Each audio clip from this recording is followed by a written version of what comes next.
dapat ang sektor, 'di ba? Iba't ibang mga party list ang nagbibigay iba't ibang mga party list, ang bawat party list ay nagre-representa ng iba't ibang sektor para tulungan nila, di ba? Usually, ang makikita mo dyan, sinusuportahan yung mga kahirapan, let's say, ng driver, di ba? O ng ganitong sektor, ng matanda, di ba? Hindi nila trabaho ng tingog party list ang pangimasukan na ang PhilHealth, ang pondo at ang pagpapatakbo at ang sinasabi nilang pagkikipag-ugnayan daw dito sa mga LGU. Di ba, mga palangga? Para sabihin na para ma-improve yung mga technical aspect, upgrade ng mga hospitals, mga facility, di ba? Di ba, may mga ganyan. Tapos yung DBP naman, talagang silang mag-handle dito sa sa pondo.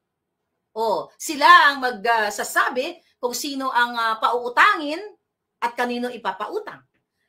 My goodness, mga palangga, harap-harapan na kayong niloloko nitong nitong what do you call it, ng gobyernong bangag. So, itong agreement na ito, itong memorandum of agreement ng tatlong mga bangag. Sorry. Dahil wala na pong kwenta. It's not, walang sorry. Wala nang kwenta ang mga institusyon ng gobyerno. Mga palangga, itong agreemento, itong MOA na ito, para sa political, ambisyon, pangarap, advantage ng tingog party list for 2025 at sa 2028, lalo na sa pangarap ni Tambaluslos na maging presidente sa darating na 2028, pero hindi ito mangyayari, tandaan mo yan, Tambaluslos. Kasi ang layunin nila, ang kanilang nais o ang kanilang pangarap para mailagay ang pangalan ng tingog party list ng mukha ni Romualdez, maliban pa dyan sa mga dinodonate na galing sa Pondo ng Bayan, pinaglalagyan dahil ng mukha ni Romualdez, di ba? Itong memorandum of agreement na ito, mga palangga, gagamitin nila yan.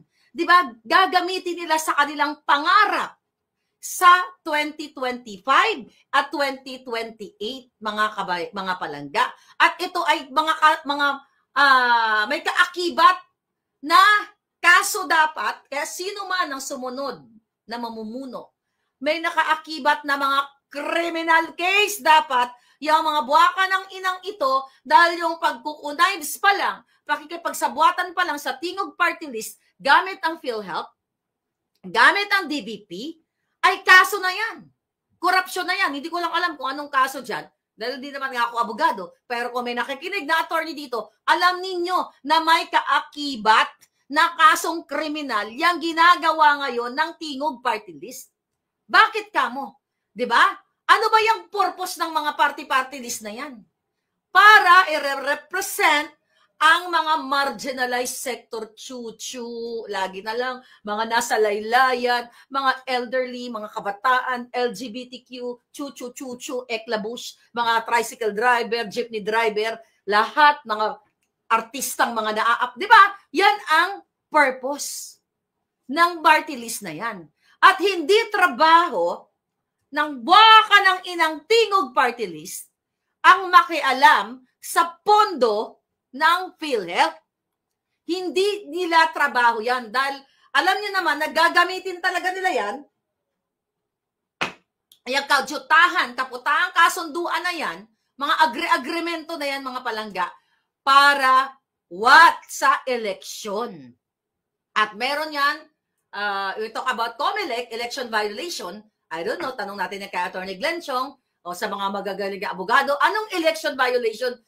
Kaya, okay, ang naka-attach dito sa ginagawa ng tingog party list sa pakikipagsabuatan o pinanghimasukan ang pondo ng PhilHealth. Wala ring magawa itong si Ledesma kasi utos lahat yan ni Lisa Tanas. Ang trabaho ng PhilHealth ay ensure ang overall health ng Pilipino. Hindi trabaho ng PhilHealth ang makipagsabuatan sa Tingog Party List. Di ba? Para gamitin ang institusyon ng gobyerno para mangampanya as early as now. Yang PhilHealth na yan, mga palangga, dapat yan, alam naman natin yan, kahit elementary, to ensure, di ba? I-ensure, isiguro ang kapakanan ng bawat mamamayang Pilipino.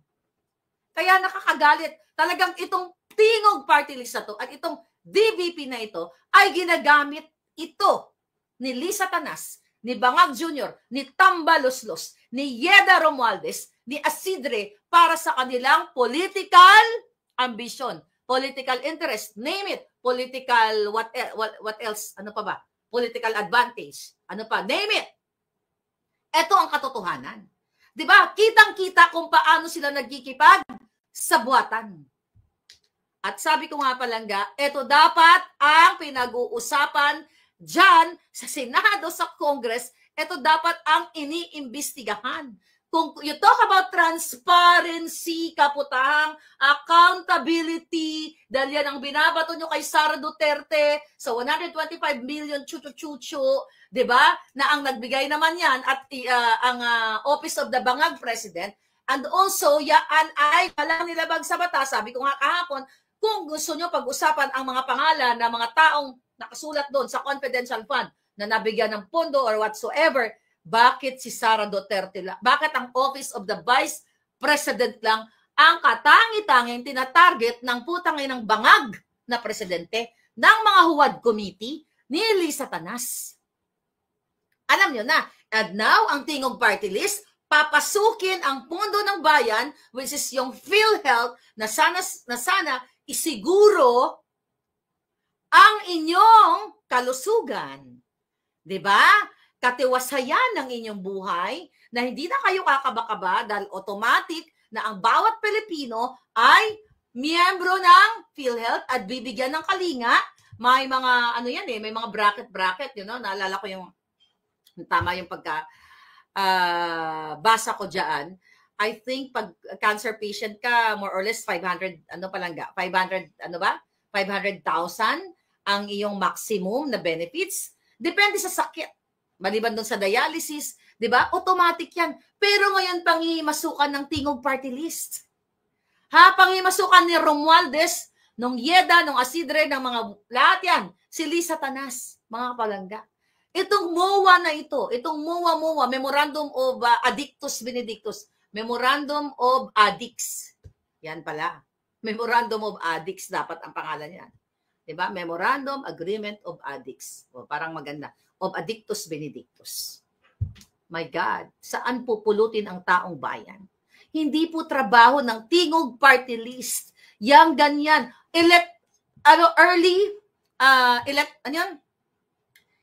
Early campaign. Kaya sabi ko nga kanina, di ba? Pasok dito ang COMELEC. O, di ba? Dapat itong si George Garcia, dapat ito i-questionin nila.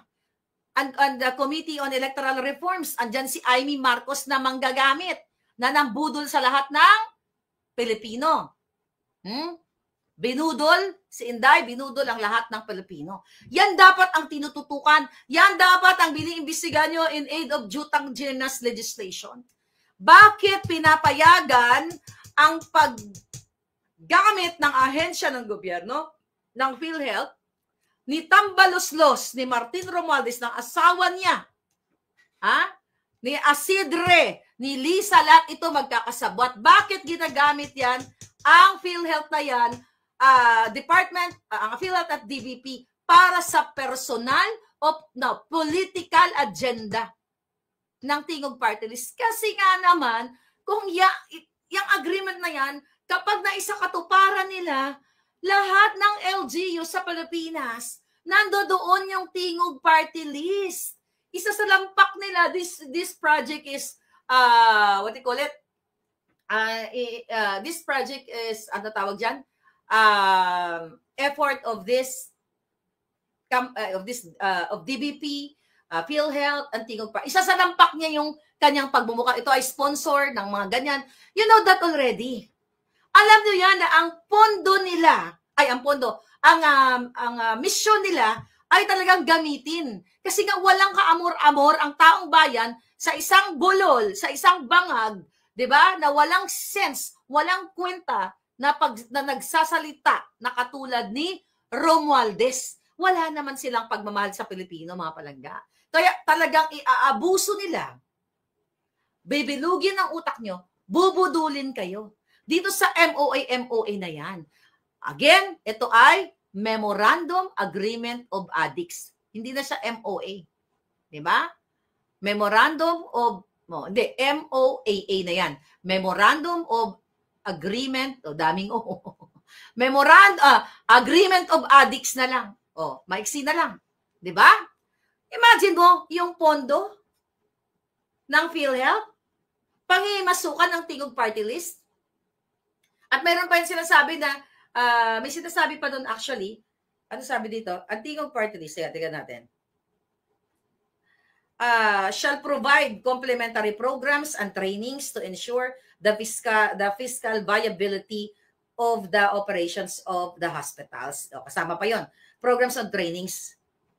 Meron bang pasilidad? Meron bang kakayahan itong Tingog Party List na magsagawa ng mga trainings? Yung programa na yan, yung mga training na yan, trabaho yan ng DOH. Di tanggalin na lang natin ang Department of Health. Kung sa bagay, lahat naman dyan. Di ba? Yung si Molly dyan, na tao din ni Satanas, na inililipat din ang pondo din sa Love for All. My God, Love for All ni Satanas. Masyado na pong masalimuot ang ating bayan. What is the point na meron tayong Department of Health? Ito dapat ang mag-i-ensure ng mga training na yan. Sila ang institusyon, hindi. Sila ang institusyon na may kakayahan to do that oversight, di ba? Oversight functions. Or sila yung titingin. Sila ang maggagabay kung i-implement ba yung mga layunin, okay? Yung mga layunin ng PhilHealth para sa kanilang mga miyembro. 'Di ba? Ito sabi ko sa inyo, ito dapat ang pinag-uusapan sa lower and upper house ng Congress. Hindi itong mga kadyutahan na ginagawa nilang pang-aabuso sa pondo at kunwari, mga palangga, uy, ang galing-galing naman ng Tingog Party List, nandito yung logo nila, naku, mahal talaga nila ang mga Pilipino kasi may mga proyekto, pinaganda yung clinic namin. Putang ina, hindi nila pera yan. Pera ng taong bayan yan. Yung pondo ng PhilHealth, yung pondo ng DOH, pera nyo lahat yan. Hindi pera ng Tingog Party List. Hindi kayo dapat magpasalamat dyan porque talaga yung pagmumukha nila dyan, pera yan ninyo. Na nandiyan dyan sa mga institusyon na yan at may mga namumuno para trabahuin nila yung kanilang trabaho to ensure your safety, your health, everything, lahat. Alam nyo na yan dapat, mga palangga. So, ang ginagawa natin dito ay public awareness. Kaya mag-peaceful movement na kayo, sumuporta kayo sa ating mga palangga. Mapa Duterte ka man o ikaw ay Pilipino na galit na sa ginagawa ng bangag na gobyernong ito. Lalo na ngayon yung MOA na yan. Hindi pa po ba malinaw sa inyo na walang mandato ang Tingog Party List sa pakikialam ng sinasabing ilalapit nila based on that, hindi ko naman na iniskan ko lang yung kanilang MOA na sila ay maging parte na i-ensure daw ang inyong health, ang inyong pangkalusugan, chuchu. Pero pag nanakaw ito, bakit kamo pag nanakaw? Pangihimasukan nila yung pondo, sigurado ba kayo na yung pondo na supposedly na ibibigay sa mga local government units ay tama? Kaya sabi ko nga, imbes na ang imbestigahan ay si Sara at ang mga Duterte dyan sa Congress na yan, ito dapat ang iniimbestigahan dahil ang 125 million ay barya lamang sa pinag-uusapan dito sa PhilHealth na ito. At sa DOH, oh my God, we're talking billions of pesos. Ang pinag-uusapan dapat dyan sa Congress ay again, flood control, ang involvement ni Lisa Tanas sa pangidnap ng 2 bata, ang involvement ni Bangag Jr., Sila lagi, partner ni Bang Junior at ni Satanas, sa smuggling, sa Bureau of Customs, lahat, bilyon, trilyon. Mga palangga, ang pinag-uusapan dito, hindi yung 125 million na confidential fund na talagang yan ay sinadya. Last year pa, sinabi ko yan sa inyo, para what? Gamitin laban kay Inday Sara. Dahil ito naman si palangga, si Inday Sara, di ba? Talagang in good faith, nung nabigyan ng pondo, kailangan gastusin in 11 days, yun ang tamang ginawa niya. Pero dahil nga demonyo yung kanyang ka-unit team, di ba? Ang ka-unit team niya na si Bangag at si Satanas at si Amy Marcos ay ginamit kay Inday Sara. Kung korupsyon lang ang pag-uusapan at kung matino lang ang ating mga kongresista o mga senador, mga kababayan, matagal na pong naging first world country ang Pilipinas. Dahil ang graft and corruption na sinasabi nila, pasok dito ang ginagawa ni Lisa, ni Bangag, sa pakikipagsabuatan ng Tingog Party List dito ngayon sa bagong Memorandum of Addicts o Agreement of Addicts. Yan ang mga dapat tignan ng buwakan ng inang Congress.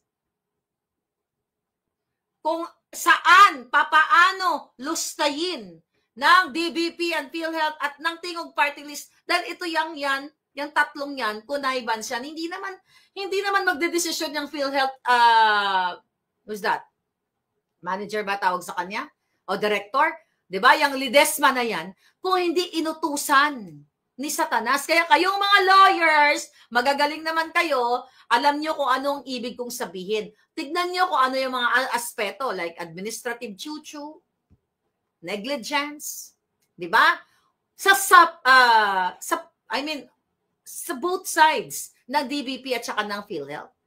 Kaya wala nang moralidad ang gobyerno ni Bangag. Warak na warak, wasak na wasak, pak na pak, sabi nga ni Angelica Panganiban noon, di ba?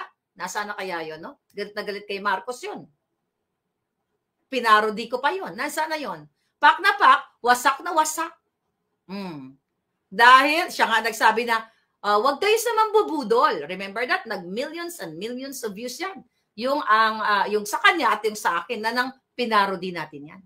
Wala na pong kredibilidad, moralidad ang halos lahat o ang ahensya ng gobyerno, lalo na itong DBP at itong PhilHealth na nakipag-connivance, na nakipagsabuatan dito sa mga bangag na administrasyon, gagamitin ang pondo ng PhilHealth para linlangin ang taong bayan at gamitin sa eleksyon ambition. Sa political ambition, sa propaganda nito ni Tambaluslos dahil isinusuka siya ng taong bayan. Sabi ko nga, bakit ang PhilHealth makikipag-connivance dito sa Tingog Party List? Andiyan dyan yung DOH natin. Sila dapat ang mag-i-ensure sa mga LGU para ma-improve ang mga healthcare jutang GNMS facilities, mga clinic, di ba? Para maiabot sa taong bayan at maisigurado ang pangkalusugan ng sambayan ng Pilipino para mapangalagaan ang mga pasyente. Lahat. Bakit Tingog Party List? Gamit-gamit ng utak. Bakit Tingog Party List pinayagan ni Bangag? Ang intensyon, politika. Kasi nga, sa bawat punta na sa LGU, bit-bit nila ang kanilang mga tubig na may sticker ni Tambaluslos, mga tarpaulin, mga truck, at kung ano-ano pang kaputahan ng buwaka ng inang gobyerno ni Bangag at ng Tingog Party List na yan. Gagamitin nila ang pondo ng PhilHealth para dyan sa kanilang political agenda. At kunyari, magbibigay parang, ano ba sabi dito? Ito daw ang yung obligasyon ng Tingog Party List. Shall assist and coordinate with LGUs in ensuring their participation on the program. Trabaho ng DOH muli ito. Hindi ito trabaho ng Tingog Party List. Wala silang puwang dyan.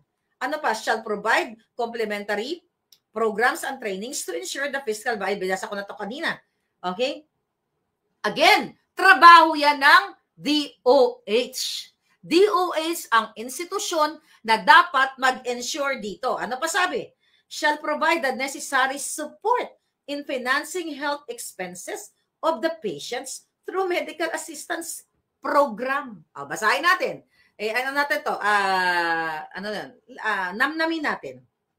Shall provide the necessary support in financing health expenses of the patient through its medical assistance program. Okay? Ang sabi ay sila ay mag-assiste. Okay? I-ensure, hindi. Sinabi nila ay susuportahan nila ang pagpapacilitate, okay, ng mga expenses ng mga pasyente at ng mga LGU para sa mga medical assistance program. Saan manggagaling yung medical? You take note the word, medical assistance program. Galing ba ito sa bulsa nila? Of course not. Medical assistance program, galing din yan sa pondo ng bayan. Galing yan sa PhilHealth. So definitely, hindi ito manggagaling sa bulsa nila. Buang bayang mga yan na yung mga ninakaw nila, kinamkam nila, sa pagkatagal-tagal nila dyan sa Congress, dudukutin nila para sa medical assistance. Yung medical assistance na binabanggit ito, coming from PhilHealth contribution. I mean, people's contribution sa PhilHealth. Malinaw, mga kababayan, na binababoy tayo ng gabangag na gobyerno. Kung nakikinig ka ngayon, whether ikaw ay dilawan, pulahan, tama ba?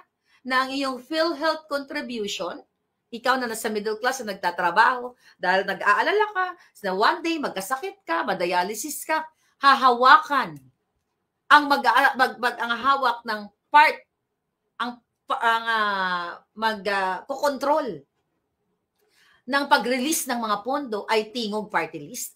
Pwede silang gumawa ng mga dami. Ito si patient 2, 3, 4, 5, 6, 7, 8, 9, 10, 11, up to 1 million. Gagawa sila ng peke-peking mga listahan. Ito, inasistihan ng Tingog Party List. Nagkaroon ng sabihin na nating let's say for example, ito, bigyan ko kayo ng example. Ayon sa sa Universal Healthcare, United Health kasi, yun kasi insurance so dito kay United, ako ng United Health.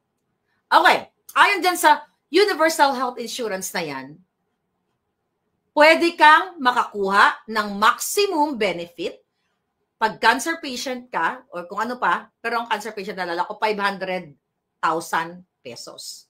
Meron pa doon, kung updated yung information na natatandaan ko, meron pa 600,000 pesos. So, ibig sabihin, ang Tingog Party List, pwede silang gumawa ng mga peking mga listahan na si Juan Pedro hanggang 1 million na beneficiary ay mayroong cancer, kunwari. Para makuha nila ang pondo. You divide, you do the math. 500,000 times whatever number. So, we're talking about billions of pesos, mga palangga. Hindi po yan trabaho ng Tingog Party List ang pangingialam sa pondo ninyo. Trabaho yan, yung sinasabi, yung inaako nila, yung mga obligation na nakasulat dito, mga kababayan, sa kanilang Memorandum of Agreement of Addicts. Memorandum of Addicts o Agreement of Addicts. Lahat ito, sabi ko nga sa inyo, pasok yan sa DOH. If that's the case, na ipapaubaya ng bangag na gobyerno yung to ensure the delivery of healthcare, the facilities, improvement of chuchu-chucho, then abolish the DOH. At ayan, Marcos Jr., Lisa Tanas, ipalit to yung Tingog Party List na sila na ang magpamahala sa kalusugan ng mamamayan. Total nakalagay yan sa obligation nila na sinasabi nilang gagawin nila. Burahin nyo na sa mapa, burahin nyo na sa gobyerno ang DOH. Nakita nyo na? Malinaw po, mga kababayan. Sabi ko nga, dilaw, puti, pula, na binababoy kayo. Kailan kayo magsasalta? Magalit pa kayo sa bunganga ko, nagmumura man ako dito ng mga putang ina nila. Tingog, PhilHealth, na mga tiwali, not all. Maraming matitino tayo dyan na mga healthcare workers. DOH. kung kayo ay papayag na ang isang itik o isang tambaluslos na iika-ika, na bubulol-bulol, at ang kanyang asawa na si Yeda at yung lahat na sila dyan, hindi ko na sila mabanggit kung sino-sino yung mga tao dyan, ay papayagan ninyo na hawakan ang pondo ninyo. That is your contribution. Whether ikaw ay direct contributor o indirect contributor. Ang ibig sabihin ng mga palangga, yun yung binanggit natin kanina, na yung mga indigent o yung mga mahirap na wala kayo pang contribution, ang tawag sa inyo ay indirect contributor. Kasi ang nagbibigay ang nagbabayad ng premium ninyo ay gobyerno. Well, whether you are working or not, still part pa rin kayo dahil yung mga nakukuha nyo, mga tulong sa mga palangga nyong OFW, sa mga kamag-anak nyo, the way na bawat bili nyo ng gamit, mga services, may mga taxes lahat yan. So, all in all, kahit wala kayong trabaho, indirect contributor pa rin kayo kasi yun yung mga napala ng gobyerno doon sa mga taxes na yan. Ano, that's so long kung ipaliwanag pa natin yan. Hindi yan ang issue natin. Pero sa simpleng kaalaman natin dito, mga palangga, sa pag-uunawa, pagbabaybay ng mga bagay-bagay, karapatan ninyo lahat ng Pilipino na magsalita. Bakit ikaw, wag niyo masyadong maliitin yung sarili niyo. Ay, indirect contributor naman ako mukha akong kawawa dito kasi meron nga akong PhilHealth, miyembro nga ako, pero wala naman akong hindi naman ako nagbayad, gobyerno. Wag niyo i-down yung sarili niyo. Hindi porket mahirap kayo, kawawa kayo. Ipaglaban ninyo, karapatan niyo 'yan. Karapatan niyong magwelga peacefully na hindi dapat pangimasukan, hawakan ni Tingog Party List ang pondo ninyo. Lahat tayo, kahit ako, through remittance, mayroon akong parte dyan. Sa lahat ng pondo sa Pilipinas, may karapatan kami, whether kami ay nag-citizen na sa iba't ibang mga bansa, hanggat kami ay tumutulong sa ating mga palangga dyan, through donations, whatever, parte kami. Okay, kaya ako, 2 taon mahigit na, nagnangak-ngak, natuwakasan nyo na ang mga adictus benedictus sa inyong bayan. Tapusin nyo na yung mga yan. Dahil yung mga pondo na yan, pera nyo lahat yan. Ngayon, yan nga, memorandum of mga addicts. Pababayaan nyo na lang ba? Pababayaan nyo na lang ba na ubusin? May mga ahensya tayo ng gobyerno na pwedeng humawak niyan. Okay? Sino-sino ang pwedeng humawak dyan? Okay. What? Yung Commission on Population and Development, PAPCO, meron pala tayo yan. Pwede yan. Pwede iatas yan. Yun na nga, DOH, huwag na tayong lumayo. Mga palangga. Diba? May mga mandate ang iba't iba o iba't ibang mga institusyon. Katulad nga ng PhilHealth na para siguraduhin ang inyong pangkalahatang pangkalusugan. Pero bakit kay Tingog Party List? Huwag na tayong lumayo. Andyan din ang DSWD na sana makipagtulungan dyan sa PhilHealth at DOH. Ano ang trabaho ng DSWD, di ba? Ang DSWD, dyan ay, di ba, dyan nagpapalista. Diyan nililista yung mga indigent o yung mga mahirap. Kaya nga nagkakaroon ng mga listahan na ikaw ay pwede makatanggap ng ganito, ganyan, ganyang ayuda. Yan. Bakit Tingog Party List, mga palangga? Bakit Tingog Party List? Bakit hindi DSWD? Bakit hindi DOH? Kasi nga ang DSWD, di ba, lagi yan ay, sa meaning pa lang ng DSWD, Department of Social Welfare and Development. Social welfare. Ang mandato niya, coming from that acronym, Department of Social Welfare, ay pangangalagaan ang welfare, ang mandate nila, pangangalagaan ang welfare ng Pilipino. Tulungan ang mga mahihirap na sektor ng lipunan. Yung sinasabi ni Lenin na nasa laylayan. Nasaan na si Lenin ngayon? Natuluyan ng nasa laylayan. At wala na, hindi na nag-aano sa diktador-diktador niya. Ayan, lahat sila dyan. Dating Nasalita ng mga diktador-diktador. Yang mga medical assistants na yan, mga kadyutahang ensure the health service, programa yan ng DPWH, ng DSWD at ng DOH. Hindi po yan programa o hindi yan mandato pala ng Tingog Party List. The only thing na intensyon ng Tingog Party List na yan para sa 2025 election at para sa 2028 para ipaskil na ang mukha ni Tambaluslos sa bawat sulok. Kaya nga may AX, di ba? Di ba? Kaya nga may AX. Ano ibig sabihin yan? AX. Ano yan? Assistance to individuals in crisis. Okay? Crisis situations. Okay? That's it. Okay? So yun. Yan ang kanilang programa. Pero bakit ililipat sa Tingog? Mga palangga, dapat nyo nang magsalita, pumunta na kayo sa EDSA, mag-peaceful rally na kayo, tapusin nyo na ang kadyutahan ni Lisa Tanas, ni Bangag Jr., ni Tambaluslos. Political agenda lahat yan. Political ambition lahat yan para manatili ang mga putang ina sa bansang Pilipinas at para takot na takot yan sila na makulong o magurgur, mabitay kapag wala na sila sa pwesto. Yan po ang intensyon ng Memorandum of Addicts. Now, you know, takot sila.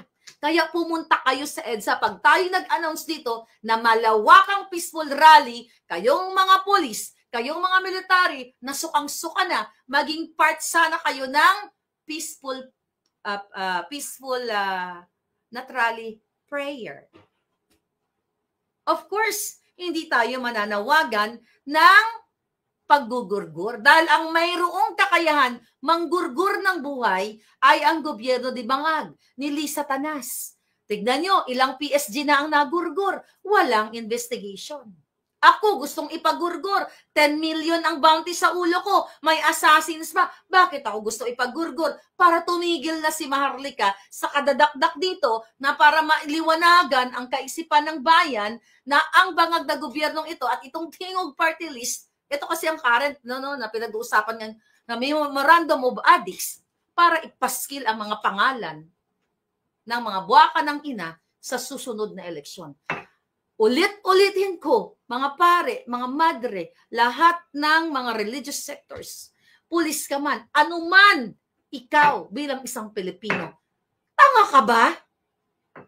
Sayang naman ang pag-aaral mo, nalalamunin ka lang at papaniwalain ng isang adik na presidente na katulad ni Marcos Jr. at ng kanyang asawa na kidnapper, magkasabwat sila.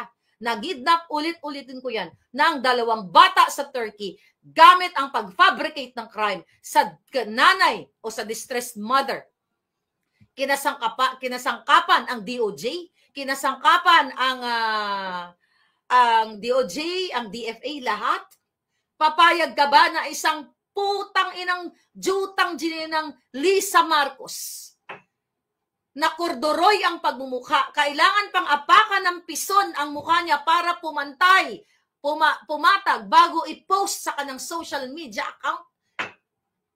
Nagpapaniwala ka dyan? Doon pa lang sa mukha niya na guru-guru, putang ina, guru-guru, kailangan pang magrenta ng pison para daanan ang kanyang mukha para maging flat at i-release sa kanyang Facebook account para magbuka siyang pitit. Mukha siyang palito, pero ang totoo, yung kanyang guro-guro nakaganon. Tanga ka na lang kung ikaw ay tuluyang susunod dito sa kay Lisa Tanas at ay Bangag. Ikaw, Browner. Ikaw, Santiago ng NBI. Ikaw, Gibo ng DND. Ikaw, Marbil. Bakit? Ipinasok nyo ba yung mga batuta nyong kasing liit ng cocktail hotdog sa kipay ni Lisa Tanas? Yun lang ang tanong ko. Para umamo kayo sa kanya. Dahil si Bangag Jr., botomesa yan. Bakling. ACDC, pwedeng tumuwad. Pwedeng umispada. Tanga kayo.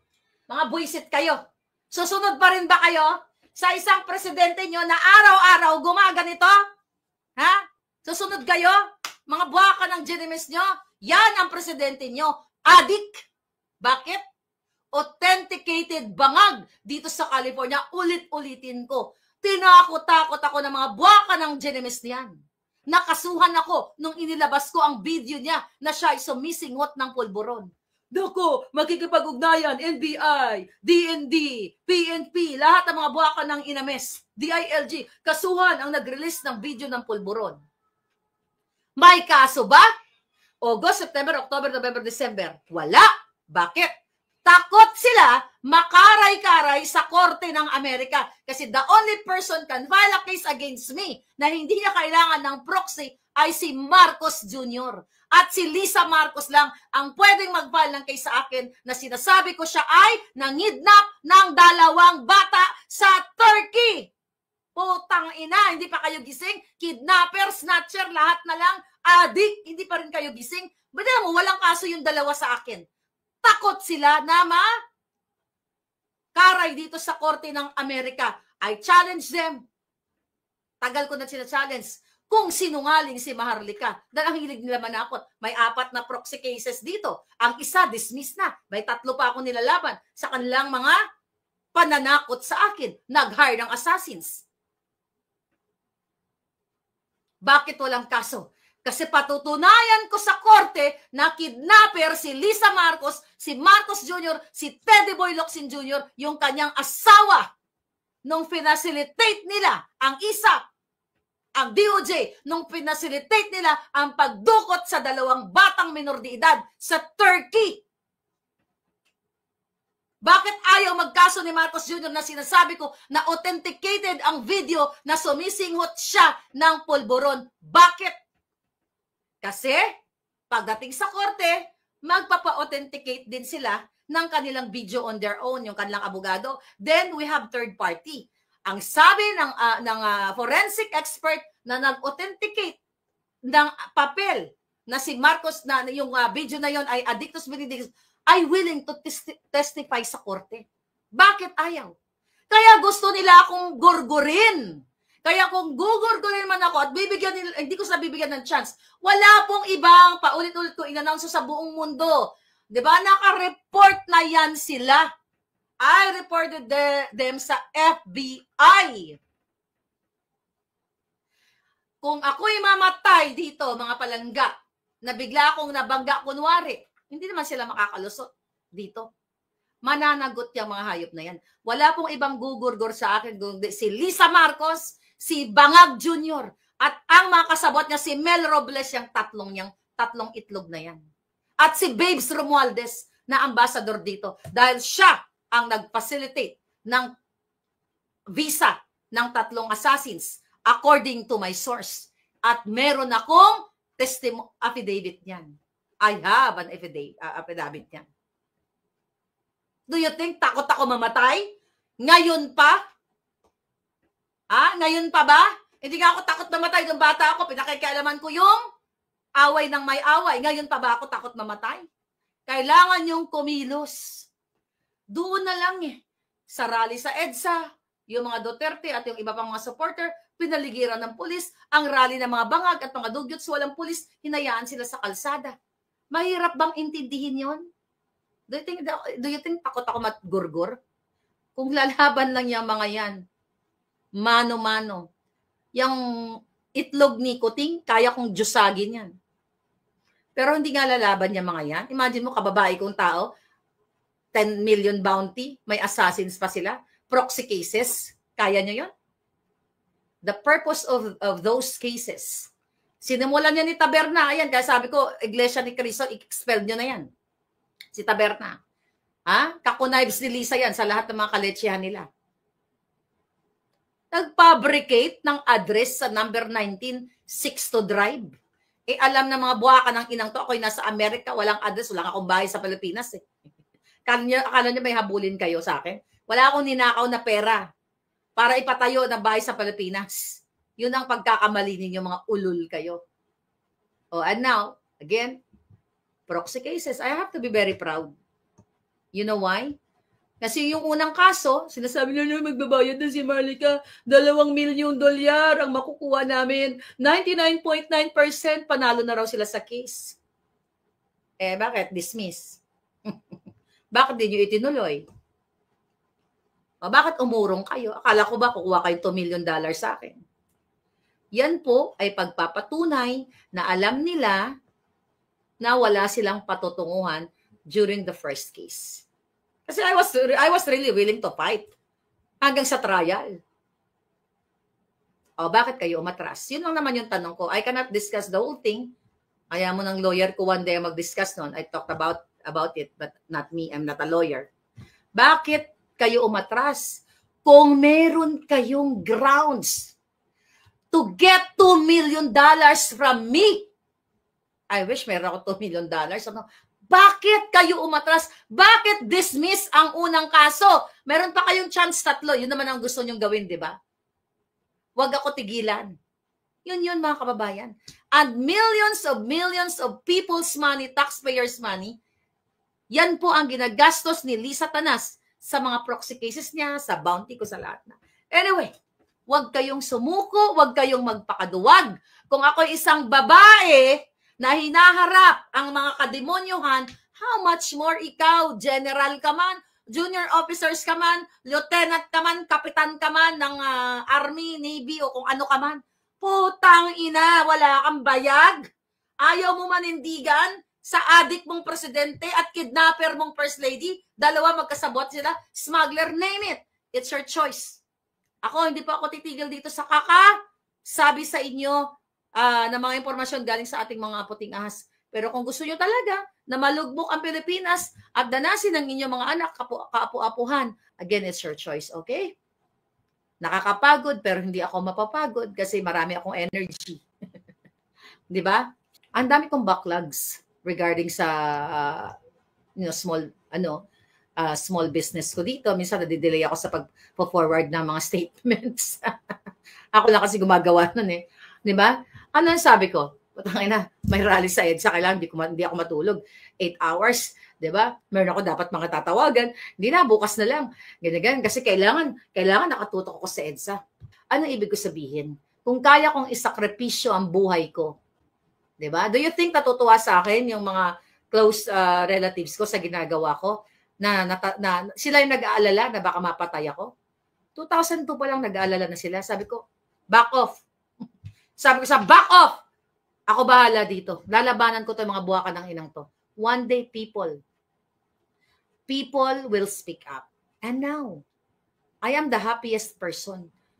Pangulong Duterte, nagsalita. Inday Sara, nagsalita. Kayo nagsalita. Diba? Para sa akin, success yun. Bilang isang boses ninyo na itinaya ang buhay. Hanggang ngayon, nakataya ang buhay ko. Gugurgurin ako ng mga putang inang yan. Kaya kayo mga kung may balls kayo, mga police, PNP, you do it. Alright? You do it. Gawin ninyo. Thank you so much. Mga palangga, I'll see you again later.